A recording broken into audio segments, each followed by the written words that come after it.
বাংলাদেশ সেনাবাহিনীর সৈনিক পদে যোগ দিন। বাংলাদেশ সেনাবাহিনীর ওয়েবসাইট থেকে বাংলাদেশ সেনাবাহিনীর সৈনিক পদে নিয়োগ বিজ্ঞপ্তি প্রকাশ হয়েছে, যেটার আবেদনের শেষ তারিখ হচ্ছে 25 জানুয়ারি 2026। এখন আমি আপনাদের সাথে বিস্তারিত আলোচনা করব যে এই সেনাবাহিনীতে আবেদনের ক্ষেত্রে আপনাদের কি কি যোগ্যতা লাগতে হবে, আবেদনের জন্য কি কি কাগজপত্র লাগবে, আবেদনের নির্বাচন পদ্ধতি কেমন হবে, নির্বাচনে কারা কারা বাদ যাবেন, কারা কারা এখনো আবেদন করতে পারবেন না বা আবেদন করলে সেই আবেদন গ্রহণযোগ্য হবে না, এরকম সমস্ত তথ্য আপনাদের সামনে আমি এইটা সম্পূর্ণ দেখে দেখেই তুলে ধরবো। অনেকে এইটা দেখার পরেও না জেনেই অনেকে আবেদন করে ফেলেন যে আমার কি অতটুকু যোগ্যতা আছে কিনা, আমাদের শারীরিক মাপ ঠিক আছে কিনা, আমি যে আবেদন করতেছি এগুলা দেখেও না বুঝে আবেদন করে ফেলেন। সেই বিস্তারিত বিষয়গুলো আমি আপনাদের সামনে এখন তুলে ধরার চেষ্টা করব। তো প্রথমত আসুন শুরু করি এখান থেকে যে আবেদনের জন্য আপনাদের কি কি লাগবে বা আবেদন ফি, পরীক্ষার ফি অথবা অনলাইন রেজিস্ট্রেশন ফি বাবদ আপনাদের কত টাকা লাগবে সে বিষয় নিয়ে আলোচনা করি। একজন প্রার্থী প্রয়োজনীয় যোগ্যতা সাপেক্ষ এবং টেকনিক্যাল ট্রেডের আবেদন করতে পারবেন। মানে এখানে তারা দুই ধরনের লোক নিবে সেনাবাহিনীর সৈনিক পদে, একটা হচ্ছে সাধারণ কোটা, একটা হচ্ছে টেকনিক্যাল ট্রেড কোটা। আর এছাড়া হচ্ছে বিএনসিসি এর সদস্য, সেনা সদস্যের সন্তান এবং টিটিটিআই সমূহ হতে প্রশিক্ষণপ্রাপ্ত প্রার্থীগণ পৃথকভাবে আবেদন করতে পারবেন। এখানে যারা বিএনসিসি থেকে ট্রেনিং নিয়েছেন, বিএনসিসির সদস্য, সেনা সদস্যের সন্তান, এরা হচ্ছে আলাদাভাবে আবেদন করতে পারবেন। উল্লেখ্য চাকরিরত অবসরপ্রাপ্ত সেনা সন্তানের নাম রেকর্ড কপি শীট টুলে লিপিবদ্ধ থাকার সাপেক্ষে সন্তান হিসাবে আবেদন করতে পারবেন। যাদের বাবা এই অবসরে চলে গেছেন, সেনা সদস্য ছিলেন, অবসরে চলে গেছেন, তারাও আবেদন করতে পারবেন। তবে বাবার অবসরকালীন কিছু কাগজপত্র এগুলো লাগবে। সকল ক্ষেত্রে এসএমএস এ অনলাইনের মাধ্যমে আবেদন করতে হবে। সবকিছুই কিন্তু অনলাইনে আবেদন করতে হবে, যে কোটায় আবেদন করেন না কেন। প্রতি আবেদনের অনুকূলে 300 টাকা করে কাটবে। ভর্তি পরীক্ষার ফি বাবদ আপনার 200 টাকা কাটবে। অনলাইনে রেজিস্ট্রেশন ফি বাবদ 100 টাকা কাটবে। তার মানে এই আবেদন বাবদ আপনার সর্বমোট খরচ হচ্ছে 600 টাকা। এখন যোগ্যতা নিয়ে আলোচনা করব। যোগ্যতা, যদি আপনি সাধারণ কোটায় পরীক্ষার্থী হন পুরুষ বা মহিলা, সাধারণ কোটার ক্ষেত্রে 1 ফেব্রুয়ারি 2027 তারিখে 17 বছরের কম এবং 22 বছরের বেশি হবে না, তাহলে কিন্তু আপনার এফিডেভিট গ্রহণযোগ্য হবে না। এখানে বলা হয়েছে যদি আপনার 1 ফেব্রুয়ারি 2027 সালে 1 ফেব্রুয়ারি 2027 সালে আপনার বয়স যদি হয় 17 বছরের কম আর 22 বছরের বেশি, তার মানে এরা 22 বছর পর্যন্ত সময় দিয়েছে, কিন্তু 17 বছরের উপরে হতে হবে। 22 বছর পর্যন্ত কিন্তু সময় দিয়েছে, তাহলে আপনি সাধারণ কোটায় আবেদন করতে পারবেন। যেটার শিক্ষাগত যোগ্যতা লাগবে এসএসসি অথবা তার সমমান, কিন্তু অবশ্যই জিপিএ 3 পয়েন্ট পেয়ে উত্তীর্ণ হতে হবে। আপনার জিপিএ 3 পয়েন্ট লাগবে। টেকনিক্যাল ট্রেড কোটায় যারা আবেদন করবেন তাদের জন্য হচ্ছে 1 ফেব্রুয়ারি 2027 তারিখে 17 বছরের কম এবং 23 বছরের বেশি হবে না, তাহলে এফিডেভিট আপনার গ্রহণযোগ্য হবে না। তার মানে এখানে বয়সটা একটু তারা বাড়িয়ে দিয়েছে। যারা টেকনিক্যাল ট্রেড কোটায় আবেদন করবেন তাদের বয়স 23 বছর পর্যন্ত এরা করে দিয়েছে। 23 বছরের উপরে হলে হবে না, তবে 23 বছরের একদিন নিচেও হলেও হবে, চাকরি আপনি আবেদন করতে পারবেন। শিক্ষাগত যোগ্যতা এক্ষেত্রে দেওয়া হয়েছে এসএসসি ভোকেশনাল হতে সংশ্লিষ্ট কারিগর বিষয় সহ ন্যূনতম জিপিএ 3 পয়েন্ট থাকতে হবে, অথবা এসএসসি সমমান মাদ্রাসা কারিগরি উন্মুক্ত পরীক্ষায় ন্যূনতম জিপিএ 3 পয়েন্ট থাকতে হবে। কারিগরি শিক্ষা বোর্ড কর্তৃক অনুমোদিত প্রতিষ্ঠান হতে নিম্নে উল্লিখিত টেবিল 1 অনুযায়ী ন্যূনতম 3 মাস মেয়াদী সংশ্লিষ্ট ট্রেড কোর্স যোগ্য বিজ্ঞান বিভাগ ডিপ্লোমা প্যারামেডিক কোর্স সম্পন্নকারী প্রার্থীদের অগ্রাধিকার প্রদান করা হবে।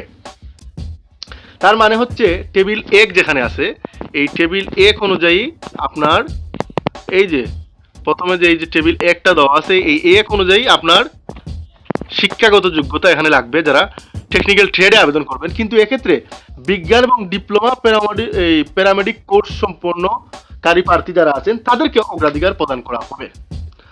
এখন শারীরিক মান বিষয়ে আলোচনা করি। শারীরিক মান হচ্ছে যদি সাধারণ কোটায় হন তাহলে হচ্ছে উচ্চতা 5 ফুট 5 ইঞ্চি পুরুষের ক্ষেত্রে, এবং পুরুষ যারা ক্ষুদ্র নিগোষ্ঠী আছেন তাদের ক্ষেত্রে 5 ফুট 4 ইঞ্চি, 5 ফুট 4 ইঞ্চি। আর মহিলা প্রার্থী যারা সাধারণ কোটায় দাঁড়াবেন তাদের ক্ষেত্রে হচ্ছে 5 ফুট 1 ইঞ্চি, আর যারা ক্ষুদ্র নিগোষ্ঠী দাঁড়াবেন তারা হচ্ছে 5 ফুট জাস্ট 5 ফুট।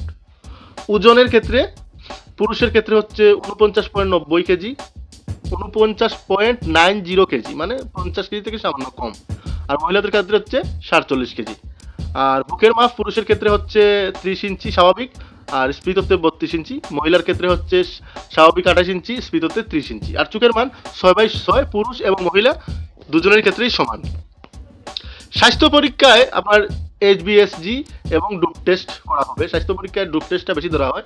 যারা হচ্ছে মাদক সেবনকারী তারা হচ্ছে এখানে ধরা পড়ে যাবেন, তারা ভুলেও আবেদন করবেন না।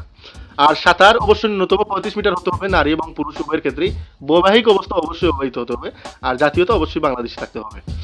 আর ভর্তির সময় নিম্নলিখিত সনদপত্র, ছবি, লেখার সামগ্রী অবশ্যই সঙ্গে আনতে হবে। এবং কি কি বাকি কাগজপত্র কি কি লাগবে এখানে সব কিছু উল্লেখ করা আছে এই 3 নং কলামে। একদম ক থেকে ঠ পর্যন্ত আপনারা এটা স্ক্রিনশট দিয়ে ভালো করে বুঝে নেবেন। আমি ভিডিওটি লম্বা না করার জন্য এখানে যে কাগজগুলো আপনারা দেখলেই বুঝতে পারবে, এই জন্য আমি বাকিটা বললাম না। আমি 4 নম্বরে চলে গেলাম, যেটা নির্বাচন পদ্ধতি। এখন হচ্ছে এখানে কিভাবে নির্বাচন করা হবে, আপনি যে পরীক্ষার্থী আপনার পরীক্ষা নেওয়ার সময় কিভাবে নির্বাচন করা হবে এখানে উল্লেখ করে দেওয়া হচ্ছে। স্বাস্থ্য পরীক্ষা নেওয়া হবে, শারীরিক পরীক্ষা নেওয়া হবে, লিখিত পরীক্ষা নেওয়া হবে, ইংরেজি, গণিত, সাধারণ জ্ঞান, বাংলা এবং বুদ্ধিমত্তা পরীক্ষা নেওয়া হবে। এবং অবশেষে আপনাকে সাক্ষাৎকারের মাধ্যমে, একজন সিনিয়র অফিসারের সাক্ষাৎকারের মাধ্যমে কিন্তু আপনাকে নির্বাচন করা হবে। আর টেকনিক্যাল ট্রেডের প্রার্থীদের সংশ্লিষ্ট ট্রেড বিষয়ক ব্যবহারিক পরীক্ষায় অংশগ্রহণ করতে হবে। যারা টেকনিক্যাল ট্রেডে পরীক্ষা দিবেন তাদেরও কিন্তু আলাদা আরেকটা পরীক্ষা হবে, যেটা সাধারণ পরীক্ষা এটা হবে না। আর নিম্নলিখিত ব্যক্তিগণ আবেদন করার জন্য উপযুক্ত বলে বিবেচিত হবেন না। হ্যাঁ, এক কথা, মেইন কথা হচ্ছে এটা, আমরা অনেকেই না জেনেই আবেদন করে ফেলি যে আমার কি এখানে আবেদন করার যোগ্যতা আছে কি না, পুরোপুরি না জেনেই আমি আবেদন করে ফেলি। পরবর্তী দেখা যায় যে আবেদনের যে 600 টাকা এটা বৃথাই যাবে। এজন্য আপনার আগে ক্লিয়ার হয়ে যাওয়া ভালো। এখানে এরা কি দিছে, কতে সশস্ত্র বাহিনী ও সরকারি চাকরি হতে বরখাস্তকৃত। সশস্ত্র বাহিনী যেমন সেনা, নৌ, বিমান, কোস্টগার্ড ইত্যাদি যারা চাকরি করেছেন সশস্ত্র বাহিনীতে, তারা যদি সশস্ত্র বাহিনী থেকে আগে বরখাস্ত হয়ে থাকেন, ডিসমিস হয়ে থাকেন, তাদের চাকরি হবে না। এবং যে কোনো সরকারি চাকরিজীবী যদি সরকারি চাকরিতে থেকে বরখাস্ত হয়ে থাকেন তাদের এখানে আর চাকরি হবে না। ক্ষয় বলা হচ্ছে ফৌজদারি মামলার দণ্ড বা সাজাপ্রাপ্ত। যদি কারো নামে কোর্টে ফৌজদারি মামলা থাকে যেটা দণ্ড বা সাজাপ্রাপ্ত, তাহলে তার চাকরি হবে না। সামরিক প্রশিক্ষণ প্রতিষ্ঠান হতে বরখাস্তকৃত, স্বেচ্ছায় অব্যাহতিপ্রাপ্ত। যে কোনো সামরিক প্রতিষ্ঠান থেকে যদি আপনি বরখাস্ত হয়ে থাকেন বা স্বেচ্ছায় অব্যাহতি নিয়ে থাকেন তাহলে আপনার চাকরি হবে না। দ্বৈত নাগরিক বলতে আপনি যদি দুই দেশের নাগরিক হয়ে থাকেন, যেমন আপনি বাংলাদেশের নাগরিক আবার লন্ডনের আপনি সিটিজেনশিপ নাগরিক, তাহলে কিন্তু আপনার এখানে চাকরি হবে না। 6 নম্বরে প্রশিক্ষণ। সেনা সদরের সিদ্ধান্ত অনুযায়ী 36 সপ্তাহ মেয়াদী মৌলিক সামরিক প্রশিক্ষণ গ্রহণ করতে হবে। মানে আপনার 36 সপ্তাহ বলতে কয় মাস? 6 24, 7 28, 4 32, ধরেন প্রায় 8 মাসের মতো, আপনার 8-9 মাসের মতো আপনার একটা সামরিক আপনার যে ট্রেনিং সেটা আছে 8 মাসের মতো। আর টেকনিক্যাল ট্রেড আবেদনের জন্য পরীক্ষার সেন্টার সমূহের অবস্থান ও পরীক্ষার সেন্টার কোড ও টেকনিক্যাল ট্রেডের বিবরণ নিম্নরূপ, যা টেবিল একে উল্লেখ করা আছে।